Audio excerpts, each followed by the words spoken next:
আসসালামু আলাইকুম। আজকের বিকেলবেলায় আমরা যাত্রা শুরু করলাম মোটরসাইকেলে করে গজনী অবকাশ, যেটি ময়মনসিংহ বিভাগের শেরপুর জেলার ঝিনাইগাতী থানার সীমান্তবর্তী একটি অবকাশ।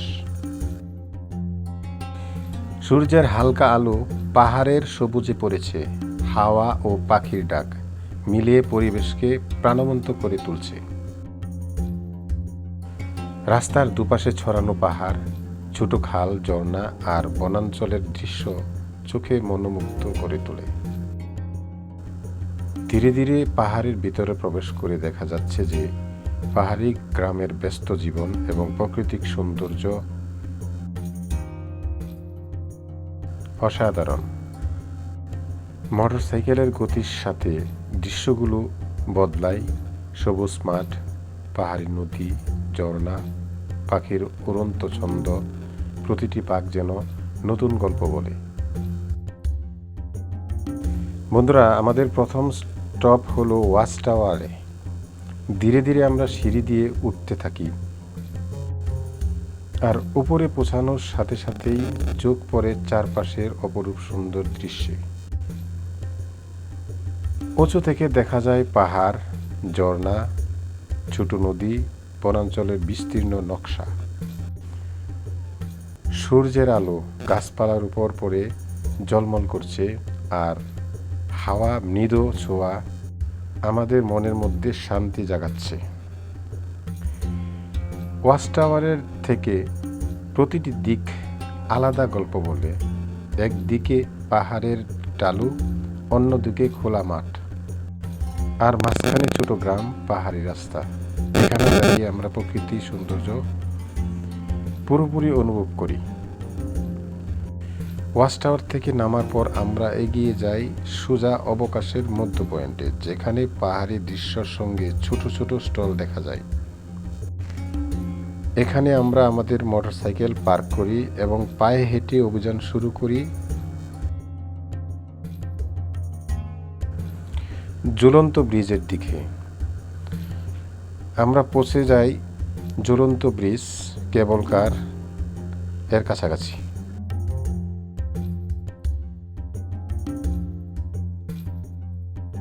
বন্ধুরা, এখন যেহেতু বিকেল 5টা, সন্ধ্যের কাছাকাছি, লোকজন নেই, আমরা সফর সঙ্গী হিসাবে 2জন, সেজন্য আমরা কেবল কারে উঠতেছি না এবং ওনারাও চালাবে না, সেজন্য আমরা ঝুলন্ত ব্রিজ দিয়ে যাব।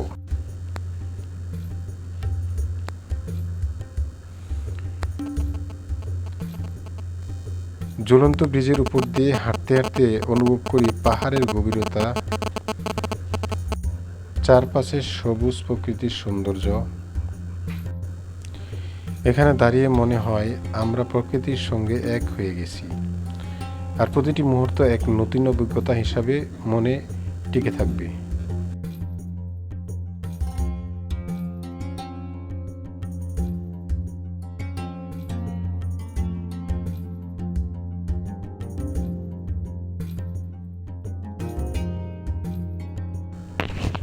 বন্ধুরা, ঝুলন্ত ব্রিজ পার হওয়ার পর আমরা ছুটে চললাম এখন পাওয়ার পাঞ্চ মেশিন, যেখানে বক্সিংয়ের স্ট্রেংথ মাপ করা হয়।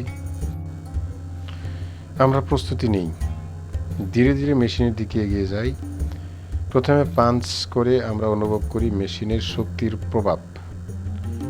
প্রতিটি আঘাতের সঙ্গে মেশিনের সূচক ওঠানামা করে, আমাদের শক্তি পরিমাপ করে। চারপাশে সবুজ পাহাড়, হাওয়ার স্পর্শ আর পাখির ডাক সবই মুহূর্তকে আরো প্রাণবন্ত করে তুলছে।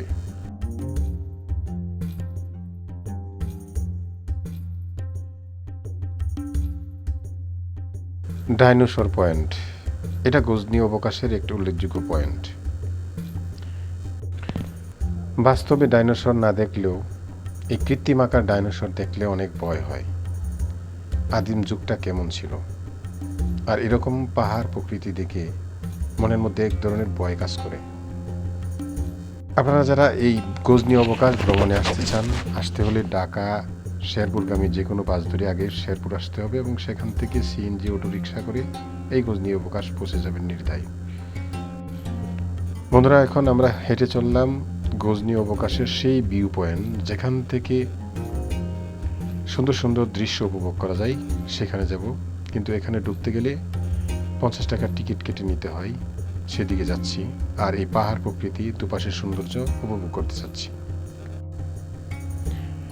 বন্ধুরা, অনুরোধ করছি যারা এখনও আমার এই চ্যানেলটি সাবস্ক্রাইব কিংবা ফলো করেননি, প্রত্যেকে আমার এই চ্যানেলটি সাবস্ক্রাইব এবং ফলো করবেন নতুন কোনো ঘটনা, নতুন কোনো জায়গা নিয়ে আবার ভিডিও পেতে এবং আপনাদের সাথে পরিচিত হতে। আমরা পৌঁছলাম বগজনী সাইন পয়েন্ট। এটি একটি দর্শনীয় স্পট যা থেকে পুরো গজনী অবকাশের পাহাড়ি সৌন্দর্য উপভোগ করা যায়। এখানে দাঁড়িয়ে চারপাশে সবুজ পাহাড়, ঘনবন, ছোট নদী, ঝর্ণা চোখের সামনে হাজির হয়ে যায়। এখানের গজনী অবকাশের সাইন পয়েন্ট উচ্চতার অবস্থিত, তাই অনেক দূর থেকে এটা দৃশ্যমান। পাহাড়ি রাস্তা, দূরের গ্রামগুলো যেন মনে হয় এক প্রাণবন্ত পেইন্টিং। সূর্যের আলো গাছপালার উপর পড়ে ঝলমল করছে, আর হাওয়ার মৃদু ছোঁয়া, পাখির ডাক পুরো পরিবেশকে আরও প্রাণবন্ত করে তুলছে। পাহাড়, বন, ঝর্ণা, নিচের সবুজ মাঠ একসাথে মিলিয়ে তৈরি করে এক অসাধারণ দৃশ্য যা মনে রাখার মতো। বন্ধুরা, এখন সময় একেবারে বিকেলবেলা, আর সময় নেই, সেহেতু আমরা এই ভিডিওটি সম্পূর্ণভাবে শেষ করতে পারি না। যতটুকু দেখাতে পেরেছি, আশা করি সবার কাছে ভিডিওটি ভালো লেগেছে। সবাইকে আমার পরবর্তী ভিডিওতে আমন্ত্রণ জানিয়ে এখানে শেষ করছি। সবার সুস্বাস্থ্য কামনা করে আল্লাহ হাফেজ।